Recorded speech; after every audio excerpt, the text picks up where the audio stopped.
Hello! I'm back again with another recap video, this time for all of 3.0, aka Heaven's Ward. This will be a long one, so strap in and we'll get started. We begin 3.0 by traveling to Ishgard with Alphino and Tataru as wards of House Fortom. After a short tour, it soon becomes apparent that there is a harsh divide between the high and low-born classes in the city. Quickly it's decided that you will help both of Count Edmund's sons, Aurum and Elaine, in their own individual tasks in order to help win over the trust of the other high houses. With Aurum, we journey to Falcon's Nest in the Curthis Western Highlands, and while patrolling the Highlands for heretics, we once again meet Lady Iceheart. She shows some remorse for her actions and the innocent lives that they claimed, and also tells us that she too possesses the Echo. The Sea of Clouds was Emaneline's destination, and thus also ours. While there, Elaine is captured and taken to a Vanu stronghold. With the help of Alchifont, we find him and begin our escape. Before we can do so, however, we catch a glimpse of the Vanu's god, the primal Bismarck. We soon find ourselves outnumbered, but Sid happens to arrive just in the nick of time to save us. After aiding the brothers, we return to Ishgard, only to receive word that Alphino and Tataru are being detained under the suspicion of heresy, and were accused by one of the Heaven's Ward, the group of knights who directly serve the Archbishop. Your fellow scions claim the right to a trial by combat, but Tataru, who has no combat abilities, is also given the right to name a champion to fight for her. Unsurprisingly, we are asked to do this. After a battle against Sir Gurno and Sir Paulsain, we come out victorious, winning our friends freedom. With the battle concluded, we head back to Fortom Manor, where we are almost immediately summoned to the vault in order to speak with the Archbishop himself. In the meeting, we learn that he has been in contact with the Ascians and hopes to twist their plans to benefit Ishgard. Upon returning to the manor, we learn from Tataru that General Rauban is to be executed soon. Our course of action is clear. We must do whatever it takes to save him. After a short visit to Limso Laminsa, we learn from Merowib that Rauban has recently been moved to an unknown location by the Crystal Braves. After meeting with Yugiri, we find that he has been taken to Halatali, and with her and Alphino, we go and rescue him from the grasp of the Braves. Outside of Halatali, we are approached by a messenger who tells us to go to the Waking Sands if we wish to speak with a woman sympathetic to our cause. Seeing no reason not to accept, we make our way to Western Thanalan. There we meet with a member of the Syndicate who confirms to us that Nanamo is still in fact alive, much to Rauban's relief. With no idea where she's being kept, however, our business in Ul'dah is done for now. We learn from Tataru that the Dravanian horde is preparing to attack Ishgard once again. Despite Count Edmund's recommendation that we seek sanctuary elsewhere, we decide to do what we can to help resolve the situation. We speak with Alphino, and we decide to try and make peace with the dragons via diplomatic routes. Estinian, the Azure Dragoon, overhears our conversation and insists upon joining us. It is also decided that we should try to enlist the help of Lady Iceheart.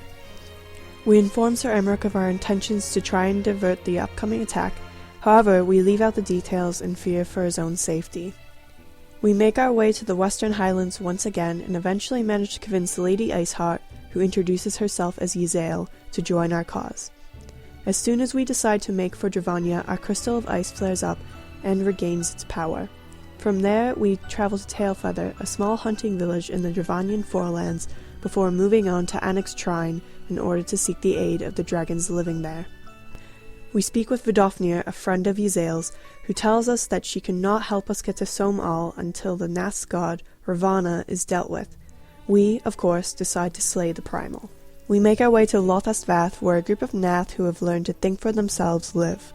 We do our best to learn about Ravana from them, but ultimately realize that the Vath have little knowledge of what might lie in store for us upon facing the god.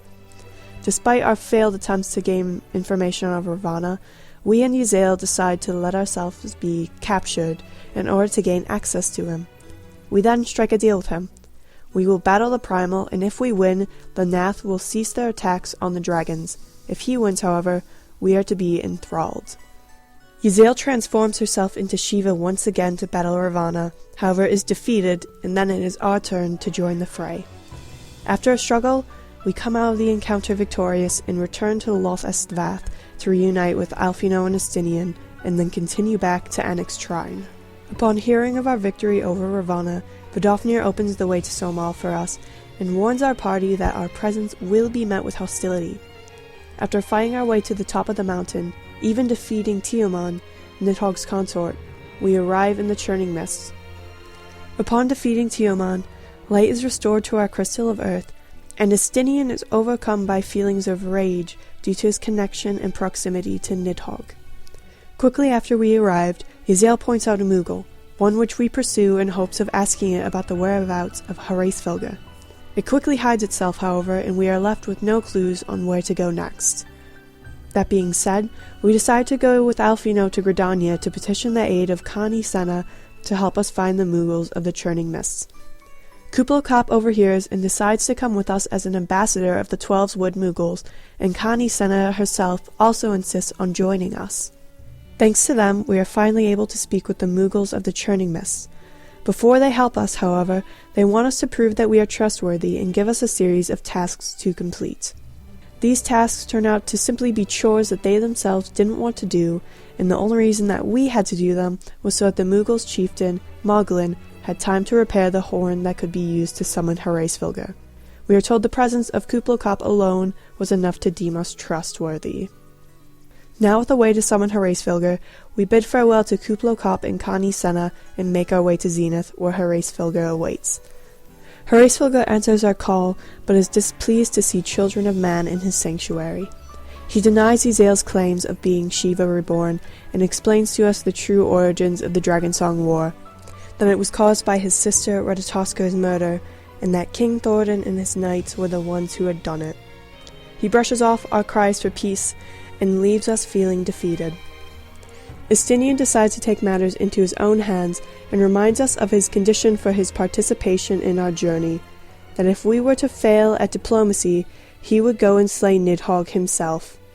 Yazel elects to stay behind, having her faith shattered, and wondering who, if not Shiva, she has accepted into her heart. We'll advance east, eventually coming across Nidhogg's lair. However, it is surrounded by a barrier of winds, leaving us with no way to enter. However, we just so happen to know a talented engineer who had once gotten us through a similar barrier. Estinian stays behind for now to watch over the Aerie, while Alfino comes with us back to Ishgard to meet with Cid. After being told of Biggs and Wedge's new project, the Mana Cutter, we are suddenly told that there is news of the Sultana. Without delay, we travel to the Waking Sands to learn more. There we are told that Nanamo is most likely being kept in a poison-induced sleep, and quite possibly being kept inside the palace. Before we can do anything, however, we must track down the person who gave her the poison and learn just what it was. Ugiria informs us that Mario, the lady-in-waiting present when you met with the Sultana that fateful day, is currently in hiding in the Silver Bazaar. It doesn't take much to find her there, but before we can question her properly, Lola Rito arrives and simply tells us what happens, and in the end gives Rauban a cure for the Sultana's ailment, even going so far as to tell him where to find her. We follow the Flame General back to Ul'dah, and are pleased to hear that Nanamo is in fact alright.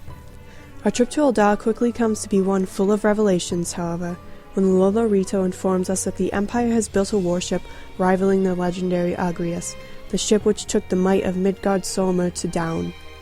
Soon after, Alfino confides in us that he plans to disband the Crystal Braves, despite still having members that are loyal to him. We travel back to the Rising Stones for the first time since the Braves' betrayal, after learning that the traitorous members had already left Mordona. Despite his decision to disband the company, the remaining Crystal Braves pledge that they will continue to support Alfino and the Scions, even if the company itself was no longer in existence. We head back to Ishgard on our own, planning to inquire as to the progress of the Mana Cutters. After being assured that they were near completion, we meet with Estinian at Fort Almena, who presumably returned to the city in order to collect a Mana Cutter for himself. It is then that we decide to inform Sir Emmerich of all that has occurred, as well as what we plan to do. Shortly after arriving, Alfino joins us, stating that the Mana Cutters are finally completed, and ready to leave when we are. After explaining our plan to Sir Emmerich, he and Alfino attempt to insist upon joining us, although they are denied by Estinian. We make our way to the Aerie, but upon arrival are separated from Estinian by Nidhogg. We fight our way through and eventually reunite with Estinian, and without delay, begin the fight against the Great Worm. After a long battle, Estinian is the one to strike the final blow, prying Nidhogg's remaining eye from his head. It is at that point when our crystal of lightning is restored to its former glory, we see a vision of the truth behind Nidhogg's eyes. When he was defeated by Thordan and his knights, they took both of his eyes, not just one as we had been led to believe. This leaves the question though, where did the eye that Estinian took from him originate from? It doesn't take long to uncover the truth. We speak with Hraesvelgr and learn that Nidhogg came to him after his defeat and demanded half of his strength, one of his eyes, which Hraesvelgr gave to him. During this meeting, we also returned to him his eye that we had taken from Nidhogg. Before we have time to process what we have learned, we are called back to Ishgard, which is under attack by heretics. Estinian and Uzael, who had been at Zenith all this time, join us, hoping that a peaceful solution might be found. Thanks to Uzael, we are able to reach one, with her telling her followers of Nidhogg's death and how peace was within their reach. They are persuaded to leave the city, and Uzael leaves with them. We meet with Count Edmont, Alchefant, Sir Emmerich, Lucia, Estinian, and Alfino. We spare no detail when telling them all that we have learned of the origins of the Dragonsong War. This prompts Emmerich to go to the Archbishop and demand that he inform the people not only of the truth of the war, but the fact that both high and low-born citizens can trace their lineage back to King Thordan and his knights, which is what gave the high houses their authority. Despite knowing that he will most likely be arrested and branded a heretic, he decides to carry out his plan anyways. Lucia comments that, seeing as Sir Emmerich is rumoured to be the Archbishop's bastard son, action against him might not be taken right away, allowing us time to save him. We decide that the best idea will be to mount a rescue attempt as soon as possible, but due to the increased security at the vault, and only having the support of half the Temple Knights, we decide to look for help elsewhere, specifically the Broom. We catch wind of a group of revolutionaries and decide that they are our best option. Eventually we come into contact with their leader, Hilda, a half Alizan, half Hero girl. A member of the Heavens War comes across us speaking with her, and accuses us of plotting with heretics. With few options, we choose to fight the knight, and with help from Alchefant and Lucia, force him to retreat. The incident, though unfortunate, helps gain the support of Hilda and her people. In order to make our job easier, Hilda has her people plant a false report of an army of heretics getting ready to attack the city. While this will thin the numbers, we must still deal with the Temple Knights and Heaven's Ward, who have stayed behind to protect the Archbishop and guard Sir Emmerich. We fight our way through the vault, pursuing the Archbishop while our comrades rescue Sir Emmerich. We reunite with our companions just in time to catch up to the Archbishop, and as we arrive, he's about to board an airship. We and Alchefant rush the vessel in hopes of stopping him. What we fail to notice, however, is that Sir Zephyrin has taken the form of a primal and is aiming a spear of light right at us. Alchefant rushes between us and the spear, and for a moment it seems like both of us would be okay, but then his shield breaks and the spear impales him. The Archbishop is quickly forgotten, and as he lays dying, surrounded by his friends, Alchefant bids us to smile for him, as a smile better suits a hero. We, along with Alfino, speak with Sir Emmerich, who asks us to help bring his father to justice. With Sid's help, we travel to the Sea of Clouds where the Archbishop's airship was sighted. While searching for the airship, we come across a group of Imperial troops surrounding a Vanu. We dispatch the troops, and the Vanu invites us to his village, where we speak with Chief Zolnu. We learn from him that the Archbishop came to the Sea of Clouds in search of the key to Azazla, a forbidden land. The key, however, was swallowed up by Bismarck. Considering that the Heavens Ward now possess the might of primals, it seems likely that they will be able to kill the beast and retrieve the key, which means we have to do it first in order to keep it from them. Sid believes that if he were to tow a small island behind his airship, we could use it to draw out Bismarck and use repurposed dragon killers to draw the primal in close enough to attack. After assembling a party, we inform Wedge that we are ready to fight. The plan goes off without a hitch, and we obtain the key to Azazla. Yet another one of our crystals, the Crystal of Wind, has its light returned to it, and we hear the voice of the long-absent Hydaelyn, although it's hard to discern what she is saying. Our vision has, however, given the Archbishop and an Ascian time to arrive and block our path back to the Enterprise. We learn from them that the key, and Azazla itself, are ancient Allegan creations, just before the Ascian restrains us and the key is stolen from us. When we return to the Zundu village, we find it to be overrun by Imperials, led by Regula Van Hydrus. After being forced to reveal ourselves, we meet Varus Zoskalvus, the Emperor of Garlemald. He seems to think that the Scions are after Azazla in order to learn how the Allegans captured and bound primals. Lucia arrives at just the right moment in a suit of Magitech armor and forces the Imperials to retreat. We return to the Enterprise and begin to head to the newly uncovered floating continent of Azisla. We learn on the way that Lucia's full name is Lucia Gojunius, Livia Sas Junius' sister, and was originally a Garlean spy. However, after meeting Sir Emmerich, she decided to fight for him as opposed to Garlemald. We find the continent, although when we attempt to approach, we are met with a powerful barrier. Back in Ishgard, we learn that our attempts to break through have left the Enterprise in questionable condition, and repairs will have to be made. That being said, Sid has come up with a way to get us into Azisla, a ram of condensed ether. However, only an Archon would have the knowledge to create one, and it just so happens that Tataru has news of one of them. Yshtola's wand seems to have been produced from the rubble of the waterways. We speak with Urianger, and he tells us that with it, he has come to find that she used a forbidden teleportation spell, which brought her and Thancred into the life stream. He traces her to the Twelves Wood, although surmises that she is likely still within the life stream. We seek out the help of the Elder Seedseer once again, as the Elementals are the only ones who could find and rescue Y'shtola.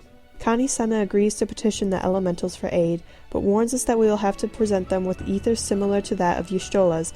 It just so happens that her half-sister, Ymitra, now lives in Gridania.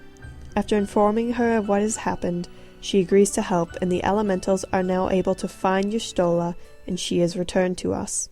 After giving her a brief time to recover, we tell her of all that has happened since we had last seen her. Despite our hopes that she would know how to build the ram, she tells us outright that she does not. However, she does tell us that her previous master could, a woman named Metoya, who lives on the outskirts of the old Sharlayan colony in the Dravanian hinterlands. After arriving in the hinterlands, we learn that the bridge allowing us to cross the Thaliac River has collapsed, and in our search for another way over, we come across a band of goblins. After a few moments of tension, their leader, Slowfix, offers us a tour of their settlement called Idleshire. We come to learn that the goblins, along with treasure hunters, have decided to try and create a new nation upon the ruins. Slowfix asks us to help the citizens of Idleshire, and since we need his help to cross the river, we agree. Soon enough we have gained the goblins' trust, and they clear the path across the river for us. We make our way to Metoya's cave, and inform Y'shtola's former master of what we have come for. She agrees to help, although tells us that the information on how to make the ram lies within a tome in the Great Google Library, and bids us to go and retrieve it, without the help of our companions, that is. After making our way through the library, our crystal of water regains its power, and we find Metoya's tome. We return to our companions, and after Metoya deciphers the tome for us, we return to Ishgard. While Sid works, we make our rounds of the city, saying our goodbyes. Upon our return, Sid declares the airship is ready, even going so far as to give it a new name, the Enterprise Excelsior. Without any further delay, we depart once again for the floating continent. With the ram, we break the barrier, but quickly realize the consequence of our actions. The Garleans are also now able to enter Azisla, and have been waiting for us to break the barrier for them. They immediately begin an assault upon the Excelsior, and things look grim. Just in time, however, Horace Felger and Uzela appear, and our friend turns into Shiva one last time, and severely damages the Garlean ship before she is mortally wounded. Thanks to her sacrifice, however, we are able to safely land and set up a base camp. Our party, consisting of Y'shtola, Estinian, and Alfino, begins traveling throughout the continent, heading towards the flagship, where the etherochemical research facility is, as well as the Archbishop. While traveling, we come across the Garleans once again, and we learn that they are after the technology used to bind Bahamut. Despite our attempts to avoid confrontation, we end up facing off against regular Van Hydrus, and after defeating him, Y'shtola, Estinian, and Alfino bid us to go on ahead so that they might hold off the reinforcements and buy us the time needed to stop the Archbishop. While traveling, we come to meet Tiamat, one of Midgard-Soma's children, who has been trapped in Azisla since the time of the Alligans. We learn that she was approached by the Asians, who offered to resurrect the deceased Bahamut, and that she accepted, a choice which she still regrets. During this meeting, our crystal of fire has its light returned to it, and our blessing is finally restored. After this, Midgard-Soma declares us worthy of Heidelin's blessing, and changes his form into one large enough for us to use as a mount, and we fly over to the flagship. When we arrive at the etherochemical research facility, we quickly realize that not only is the Archbishop and his knights waiting inside, but so are the Garleans. After a long and desperate fight through the facility, we come face to face with not one, but two Asians, La Habrea and Ige Aurum. After short fights against each of them individually, they fuse together to become Ascian Prime. We defeat this form as well, however, and they split back into two, and we use the power of Nidhogg's Eye to destroy Aurum. We use up the remaining ether in it, however, and have no way to deal with La Habrea. Just as it seems like he would once again get away, the Archbishop appears, bearing Nidhogg's other eye. Assuming the form of a primal version of King Thordan I, he creates a blade of light and destroys La Habrea himself. He then reveals that his ultimate plan is to become a god, putting an end to all those who oppose him in order to create a peace. If we are to put an end to his plans, we will have to face him and his knights, all with the power of primals, in combat. We do just that, and once again emerge victorious, leaving the Archbishop asking us, who, no, what are you? Shortly after the Archbishop's fall, Estinian arrives, disappointed that he could not have been there sooner. Still, he is pleased to learn that his struggles are nearly over and picks up both of Nidhogg's eyes, planning to take them where they will never again be found. However, having let down his guard, he loses control of himself to Nidhogg and ultimately is forced to take the form of the worm. As we watch him fly away, the research facility begins to break down around us, and we escape with Midgardsormr and return to Ishgard with the remaining members of our party. Returning to Ishgard upon Dragonback is quite the sight to behold, one that nearly gets us shot down by a group of temple knights who are awaiting our return. Sir Emmerich calls them off, however, and welcomes our party back to the city. We inform our friend of what had occurred before Midgardsormr warns him of Nidhogg's return and the threat he poses. After he and Sir Emmerich speak briefly of the future, the worm flies away from the city to places unknown to us. Ishgard soon rejoins the Eorzean alliance, and together with Alfino and Dataru, we decide to look forward to the future and our ultimate goal of finding our friends and rebuilding the Scions of the Seventh Dawn. And that marks the end of 3.0 Heavensward. Thank you for listening. I hope this was helpful. Apologies for my voice, by the way. My allergies have been acting up lately. Have a wonderful day, and I'll see you next time.